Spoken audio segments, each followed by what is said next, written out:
Hello mga kasasi, good morning. So time check, it's already at 2:31 p.m.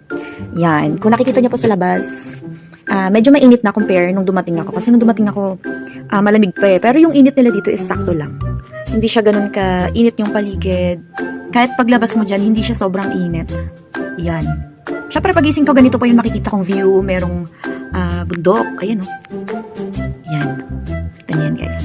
At syempre, laging puro building sa paligid. Kahit saan kayo magpunta, building ang makikita nyo dito. Ayan. Yan. At syempre, tuwing gigising ako, hindi mawawala ang kape. Hindi ko na siya na-video habang nagkakape, pero tapos na ako magkape. Okay. At meron na rin nag-room service kanina. Ayan. Medyo maayos na higaan ko. Actually, dito guys, sa hotel, everyday, meron akong tagalinis. And everyday, meron akong mga supplies. Ibang kalat pa. Supplies ako ng mga tea, green tea, tsaka mga coffees. Kasi love na love ko talaga ang coffee. And of course, everyday silang nag-susupply din ng mga waters. Like this one. Ayan, diba? Ang dami kong water. Meron pa ako sa mini fridge. Puro water yan, guys. See, puro water. Ayan. Siyempre, dito rin yung mga gamit kong mga utensils, mga ganon. Hey guys! So, alis na ako ngayon. Punta lang ako sa labas para gumala-gala. Okay, ganito lang naman ang aking outfit for today. See you! At syempre, tayo alis na. Paglabas nyo ng door. Ayan. Ayan kayo agad nakikita dyan ng window. And of course, tayo'y labas na muna.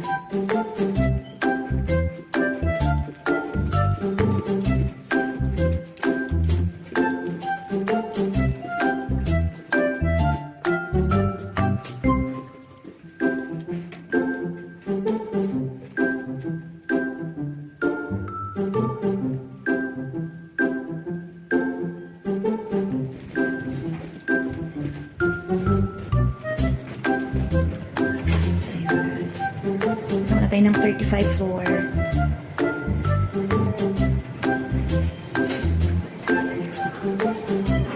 So, dito naman yung library. Then, doon naman yung coffee shop. Yan.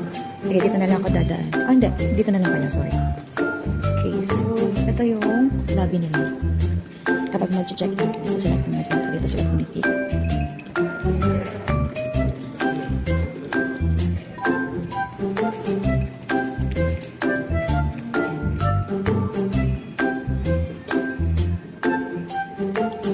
Another elevator. Bababa. Bababa naman ako sa B2.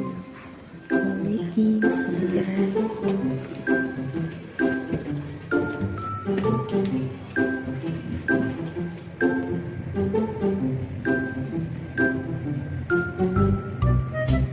Okay, we are going to B2. B2 is the ground floor. And of course, kasi ito din makikita.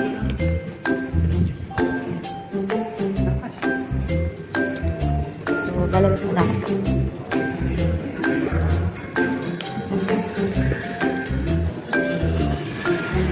Diba sobrang init, guys? See?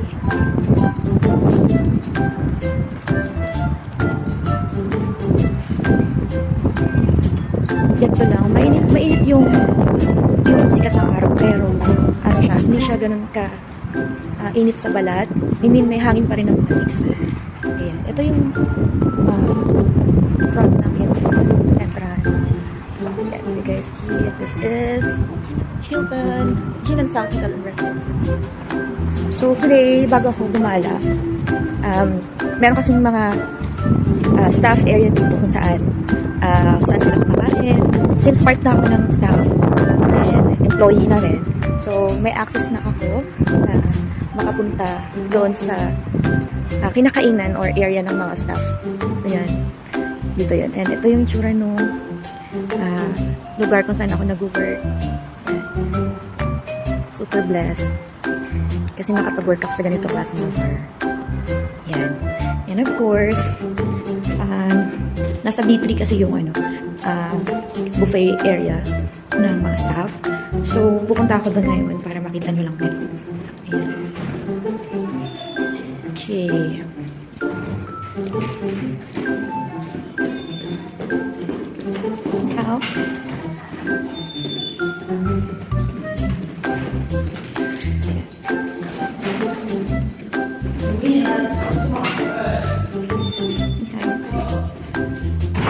Yung mga tao dito sobrang mabait, lagi kayong babatiin kahit saan kayo magpunta.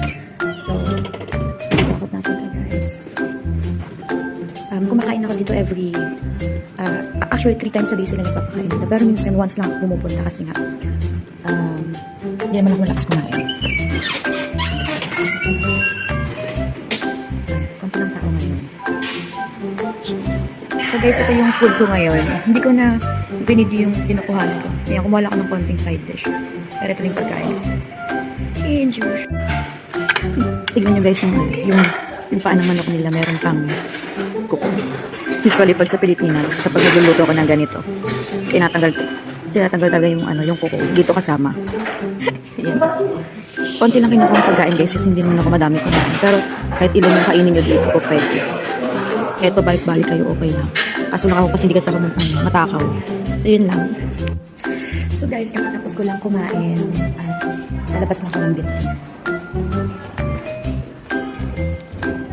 Grabe yung busog ko. Konti lang yung kinain ko, pero grabe yung busog. Apakabigat sa tiyan ng mga pagkain dito. Nakakamiss yung pagkain sa Pilipinas. Pero okay yung food naman nila dito is masarap din naman. So, worth it naman sa pagkain.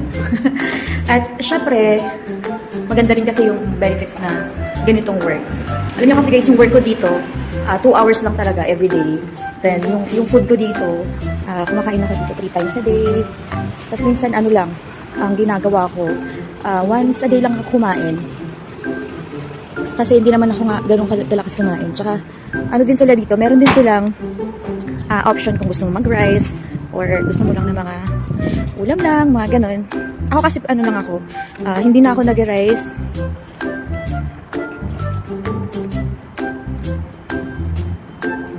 Hindi na ako nag-rice. So, dito ako ngayon sa garden nila.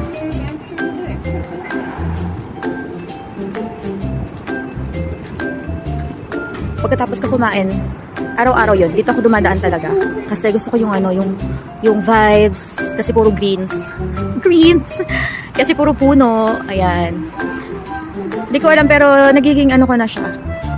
Nakakaugalian ko nang dumaan dito after ko kumain sa pantry. Dumadaratsa ako dito kasi gusto ko nakikita yung mga puno. Ayan. Hindi ko alam kasi nakaka-relax lang. Alam niyo kahit mag-isa ka lang, pumunta kahit saan tapos ganito. Puro mapuno. Dito sa Jinan guys, kahit saan ka pumunta, hindi talaga mawawala yung puno. Yan. Real talk. Kasi ano sila, nature lovers sila, totoo. Kaya yung mga fake news dyan, na ang mga nandito ay hindi magandang ugali, ay hindi po totoo. Kasi nasubukan na po namin, nasubukan ko na. Kahit yung mga friends ko na nandito rin sa China, ask them. Talagang masasabi nila na lahat ng tao dito ay, hindi naman siguro lahat, no? Pero usually, majority dito, mga tao, sobrang babait. Kahit hindi ka nila kilala, ayan, babatiin ka nila, tapos nakangiti sila sa'yo, pero minsan yung iba naman wala yan silang pakialam. Kahit na may makita silang bagong mga lahi dito sa lugar nila. Nakakatuwa lang dito sa Hilton kasi sobrang dami ng pwedeng puntahan. Tulad niyan. Ito Hilton, and then pag pumunta ka doon, katabi niya ng mall. And yung yung Hilton area, bar area na yan, dyan ako minsan nagsiset. Ayan. Tapos, pag wala akong ginagawa, magala lang ako. Tignan nyo naman, oh. Diba? Sobrang ganda ng paligid. At saka kung mapapansin nyo talaga naman.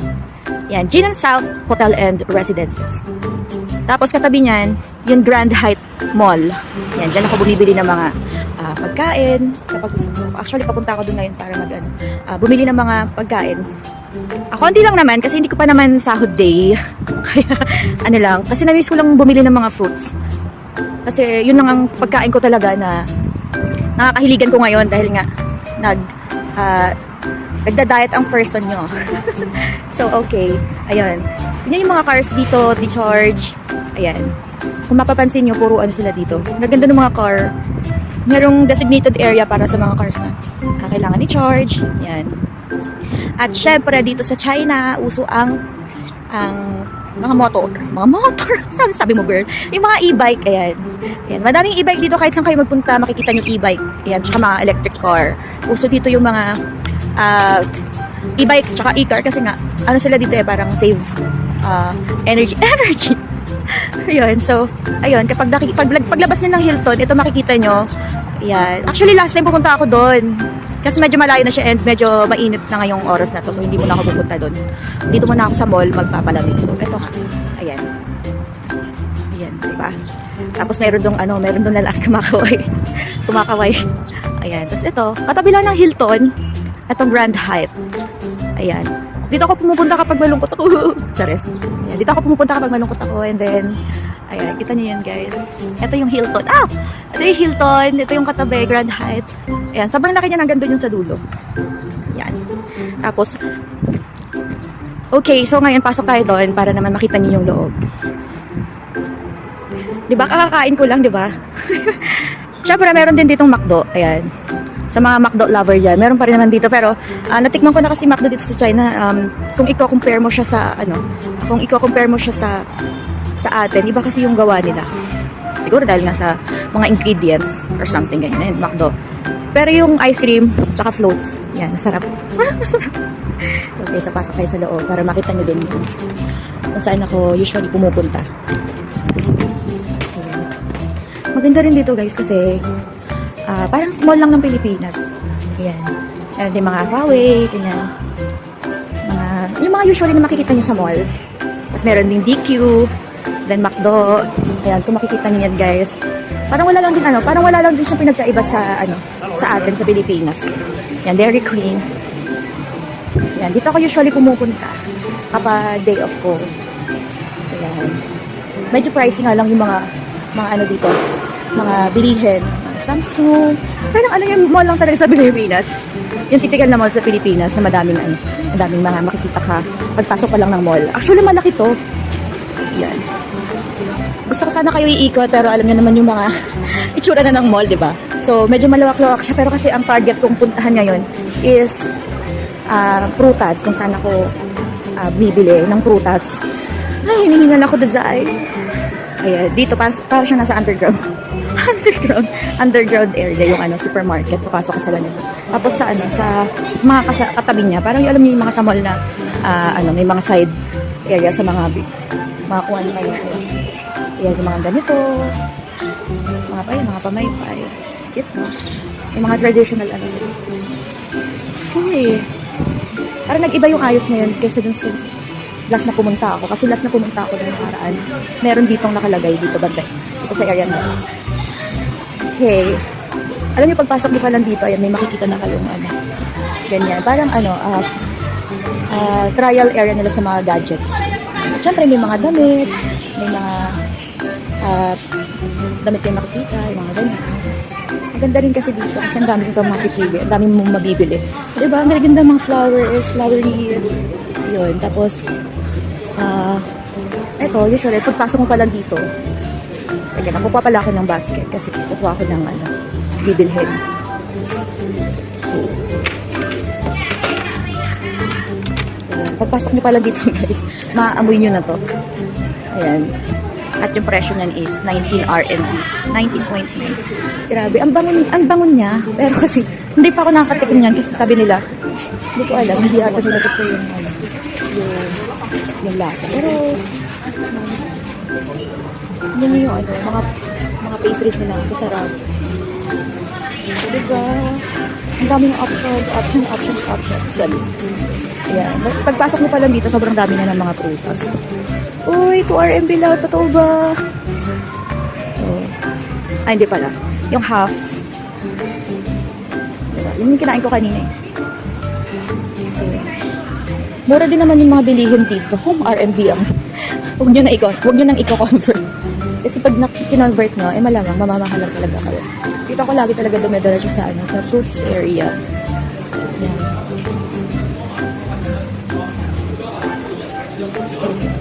Last time kasi dito ako bumili. Masarap naman siya. Madami kang makikita mga ganito. Medyo pricey lang siya compare sa atin. Pero tingnan nyo, ang lalaki niyan. Sobrang lalaki. Kaya kasi Ayan, wait lang guys. Pipili lang ako.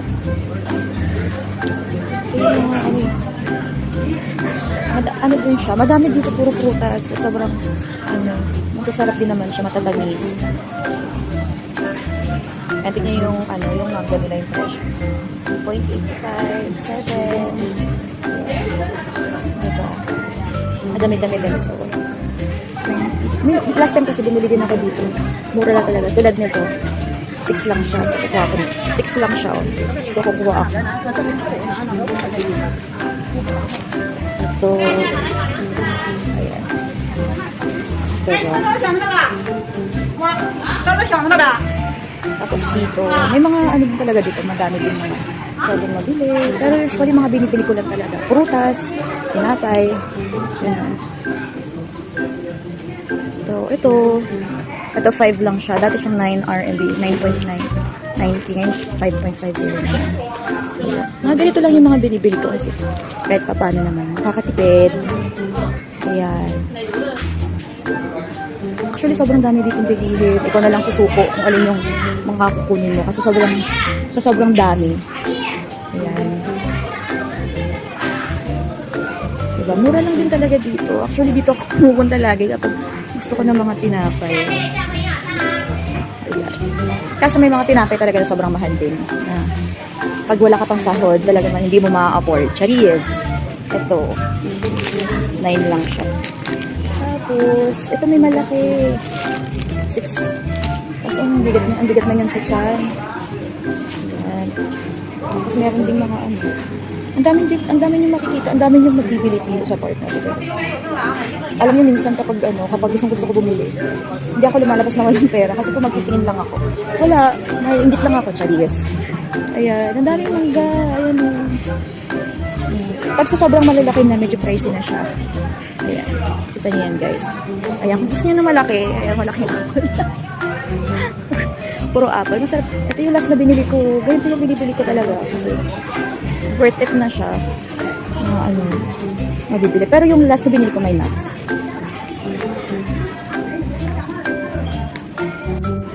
Ayan. Ano lang din siya, parang kapareho lang din talaga siya sa sa mall sa atin. Ang pinagkakaibahan lang talaga is yung mga pagkain. Ayan. Mga gawang China. Pero alam niyo yung mga ganito nila dito, natutuwa ako talaga kasi mumura. Hindi talaga sobrang mahal. Kaya nakakatuwa lang. Tsaka andito na lahat ng kailangan mo. Kasi kompleto na din. Yan.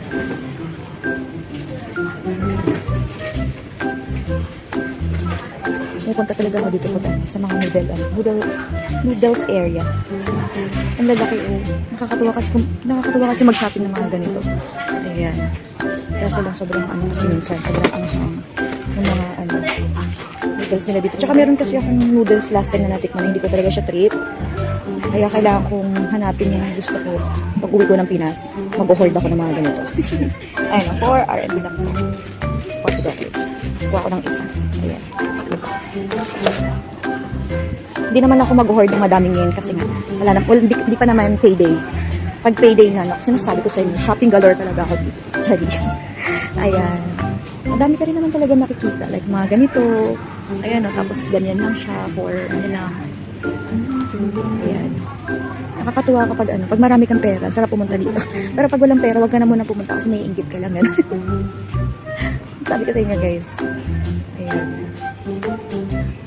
Tsaka dito, ang pinakang gusto ko talaga dito yogurt. Ewan ko ba, parang ako na-addict sa yogurt kasi sarap ng yogurt dito. Yung yogurt na may mga kasama dried cereal. Ayan. Tsaka sa part na po, gusto ko lagi talaga maghanap ng tinapay. Tinapay lang talaga ang pinupunta ko dito. Kasi mahilig ako talaga sa tinapay guys. Parang yun lang yung cravings ko. Tsaka hindi na rin ako nag-rice. Ang tagal ko nang hindi nag-rice. Kahit na merong rice dun sa pantry, hindi ako talaga kumukuha. Ay, ayun siya. Ay, medyo pricey siya ngayon. Dati nag-sale to. Ito yung binili ko last time. Ayan. Tapos, dito sa part na to, puro pasalubong. Alam niyo na guys. Pag uwi ko talaga, dadano ko dito, pasalubong. Hakot all you want. Yes. Ayan, puro mga mga ganito. Ayan. Puro mga pasalubong yan guys. Pwedeng boxes. Ganyan.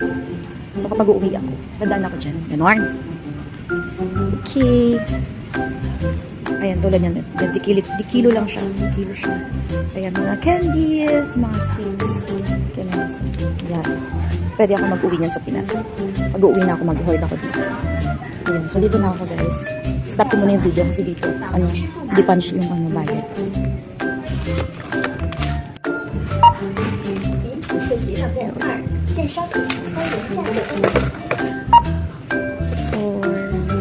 Tapos ito. Ayan, 6 bayad lang ako. Okay guys, tapos na ako mamili. Ayan, pauwi na ako. Konti na naman yung binili ko. Ayan, so pauwi na ako. Ayan. Saglit lang ako gumala doon kasi nagala ko na siya nung nakaraan. So, ayun. Hindi na ako masyadong nagtagal. Bumili lang naman talaga ako ng fruits, tsaka biscuits. Ayun. Sobrang init na ng ganitong oras dito. Bale, uwi na ako sa room ko and then mag-Netflix and chills na lang ako doon. Chill na lang or di kaya babad ako sa bathtub or whatsoever. Ayun, yun lang. Yun lang for today's video guys. Susunod ulit. Bye-bye!